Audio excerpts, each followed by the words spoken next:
What is going on, guys? Money Webby here, back again on Friday. We got 3 games here tonight, and I got it broken down for you with my money six. 6 of my favorite plays on the slate. Honestly, last night wasn't very good for me. Joel Embiid, first of all, got ruled out with like 15 minutes before their game. Yeah, so that kind of threw me a little curveball, and I thought the best play to pivot to for the Sixers would be Jimmy Butler. He looked really good game one in the half-court offense, and I figured they would make Ben Simmons really struggle in the half court, especially in a hostile environment in Brooklyn. But Ben Simmons, he answered the challenge, and they just played really bad defense on him. I really didn't understand it. They were just letting him get to the paint every time. Like, I understand he can't shoot, but you can't give him, like, enough room to just, like, walk into the paint and put up layups. So it just seemed like very questionable defense on him. And the one good pivot, I guess, I had was Greg Monroe. He filled it up a good amount. With the start, he was only like 3,100, so that was good. But everything else, Steph Curry got in foul trouble, only played like 20 minutes, and the game was a huge blowout. Kevin Durant couldn't miss a shot, so that sucked. DeMar DeRozan was pretty good, struggled really much in the first half. I think he only had like 4 points, but he finished with around 25 points. So not a complete game. And then Derek White went off, so that kind of limited DeRozan. And it was a blowout pretty much. They sat all their starters with like 3 minutes to go. Montrezl Harrell was doing pretty good, but that game was a blowout. I pivoted to Lou Williams as well, but that game was a blowout. Didn't play in the fourth quarter and really didn't play in the third quarter either. So it was some tough luck yesterday. It was just a pretty terrible night for me, but I feel very good with these plays here tonight. I feel like I'm starting to figure out what's going to happen in these NBA slates. So drop a like in the video. If you're ready to win some money here tonight, I apologize yesterday for bad plays, but I think we're going to bounce back here tonight. So like I said, what's pretty much happening every single slate? It seems like whoever sucks the last game is going to go off the next game. So Russell Westbrook, the guy was terrible last game, 5 for 20 from the field. Still put up 42 DraftKings points, even though he was god-awful, had 6 turnovers, and missed 15 shots. I mean, he couldn't have played any worse, really, in that game. But now they're going back to OKC. I think he's going to feed out the crowd. Typically plays better at home, 59.7 DraftKings points at home. I think he's going to feed off. He's going to be pissed off.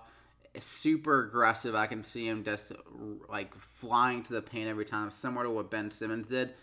Just kind of, even though like Ben Simmons didn't put up a jump shot really in that whole entire game, he still dropped 31 points just because he was hyper aggressive, just forcing the issue the whole entire game, drawing fouls, getting to the lane, and really just kind of dominating that game. So Russell Westbrook, a ton of criticism after last game performance. He's got to step up here, similar to with Kevin Durant, who was getting criticized a lot after game 2. I think Russell Westbrook is going to step up and have a huge game. And at $10,200 for a guy of his upside, it's a really good price. We know this guy can go over 60 DraftKings points any single night. So I'm going to go ahead and lock him in there as my first guy. I don't know what I say with my screen, but for my second guy, I'm going to go with Kyrie Irving as well.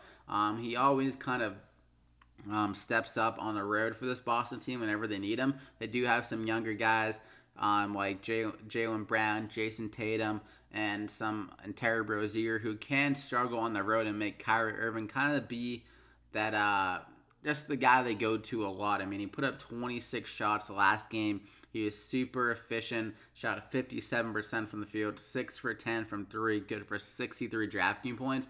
Price is up a little bit at $8,900, but a big thing with Kyrie Irving so far is just the minutes he's getting. I mean, he had 39 minutes last game. He only 34 in the first game. They did kind of blow him out, so they sat him like a few minutes with a few minutes to go in the fourth quarter. I think this game will stay competitive again. Probably will come down to the wire.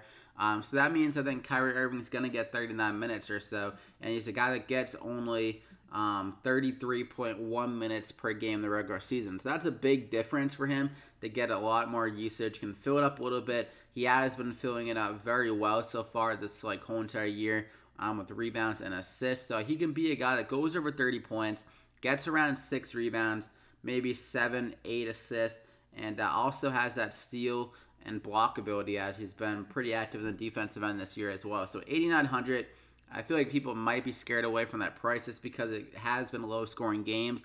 But Kyrie Irving, his usage has been super high, and his minutes have been going up. And it's on it's on the road where typically the star players are the one that carry the load a little bit more rather than the role players stepping up. So I'm going to go ahead and lock him in there as my second guy. I'm going to go with Kawhi Leonard. Like I said, you always want to go with those star players on the road because typically they're the ones that try to carry their team, put the team on their back. And that's exactly what Kawhi Leonard did last game, even though it was at home. Shot very efficiently, 15 for 22, 4 for 8, 37 points, 4 rebounds, and 4 assists. He was just going off. That was only pretty much in 3 quarters, barely played in the fourth quarter. And the more minutes were prevalent there as well.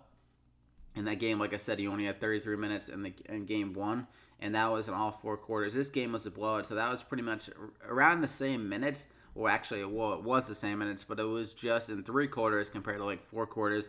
So that's a huge thing for Kawhi. He's going to be getting more involvement in the offense, more usage with those just being on the court more and stuff like that. And also, I think he can get some more rebounds. So I honestly could see like 40 points from Kawhi here tonight, like 7 rebounds, a few assists, and just some monster games. So I'm going to go ahead and lock him in there as my third guy. And I think that's like my favorite play in the slate, honestly, 8,200. Kawhi is just so good in the playoffs. And on the road, I could see some guys struggling for Toronto, like Siakam, maybe Lowry again, and Kawhi is going to carry the load. And for my fourth guy, I'm going to go with Aaron Gordon. Just based on the defense that Toronto has been playing against Orlando, it's just kind of feeding into Aaron Gordon having some big games. So, I mean, Nikolai Vucevic, they've been double-teaming him, making him get rid of the ball a lot. So, I think Vucevic just has to trust his teammates in this game. For him to get some more opportunities himself. I mean, if they're sending double teams at him and he keeps on passing out of them, we got guys like Aaron Gordon dunking the ball, hitting threes, then that's going to kind of slow down the double teams towards him. So Aaron Gordon here, he's always been a guy that's been extremely better at home shooting the ball. I mean, 41% from 3 at home compared to just 29% on the road and averaging nearly 3 more DraftKings points than average. So a younger guy going back home to Orlando, probably feels more confident here with this jump shot and stuff like that. And he's coming off one of the better performances from the Magic, just even last game at Toronto, where he shot 8 for 12, 20 points. And what this game I think will be closer, honestly, at home in Orlando. Obviously, I don't think they're going to lose by 30. I think it can be close enough where he plays off 4 quarters, gets closer to 40 minutes here just to match up with Kawhi Leonard. Because even the coach said, like, with Kawhi playing more minutes, that pretty much his answer is going to be Aaron Gordon playing all those minutes as well. So I'm going to go ahead and lock him in there as my fourth guy. Then I'm going to go with Tyreke Evans. I think he's an interesting dart throw at 4,000 here for a guy that could get some more run just based on the Pacers' offense being so bad. Wesley Matthews struggled last game, had a terrible pass in when they were down by 3, just threw it out of bounds. And Tyreke Evans played very well, shot 3 for 4 from 3. 5 for 9, 24 DraftKings points. I think he can play closer to 20. Like I could see like 25 minutes, maybe 22 or so around there in this game, just to kind of take some more minutes away from Wesley Matthews and see if that kind of sparks their offense a little bit more. So obviously, Wesley Matthews does have the ability to get hot. Say he hits a few threes, and that could just not work out for Tyreke Evans in that scenario. So it is a risky play, but he does have really good upside if he does step in, catches fire, kind of like last game, and gives us some good upside. He got 24 DraftKings points in just 19 minutes last game. So if he does see a few more minutes, he can return to really good value. So I'm going to go ahead and lock him in there as my fifth guy. Then I'm going to go with Markieff Morris, another dart throw, but it makes a lot of sense to me, I think. With Grant is struggling so much with this shot through the first 2 games. He's 0 for 8 from 3. Really been one of their biggest issues for the Thunder so far in the first 2 games is that their 3-point percentage has been way down. They can't hit any threes at all. And Grant's one of the biggest issues with that, him and Russell Westbrook. I mean, you can't really space the court good enough for a guy like Westbrook who wants to get to the rim if Grant's is not hitting any jump shots. I think Markieff Morris would be a good pivot for them off Grant, just considering that Grant is a younger guy, doesn't have the greatest experience in the playoffs, and Markieff Morris does have some experience with the Wizards, and I think he can answer the bell with some more threes. He's kind of a guy that's not really afraid of the moment, I would say, and be able to kind of give him that spark at the bench, play closer to 20 minutes. if he can get on fire as well. I mean, he played well in just 13 minutes last game. I think he had like a +6, plus minus, and Grant was like a -26. So it was a big difference with Markieff Morris on the court. So I'm going to go ahead and lock him in there as my final guy. So that's the money 6. You got Russell Westbrook, Tyreke Evans, Kawhi Leonard, Aaron Gordon, Markieff Morris, and Kyrie Irving. Hope you enjoyed it. Hopefully everyone can give us their A game here tonight. If Westbrook just hits a few more jump shots, he can honestly go off for 60 plus. Kyrie could go for over 50 again. Kawhi could go over 50. Aaron Gordon could go over 40. Tyreke could give us like 25, 30 if he plays a little bit more. And Markieff Morris could give us some solid production, over 20 DraftKings points if he plays a little bit more, which I think he should. So I hope you enjoyed it. Slap a like if you did. Not sure if I just said that. Subscribe to the channel if you haven't already. And good luck here tonight. Hopefully we bounce back. Feeling really good about it. Good luck here tonight. We'll see you back here again next time.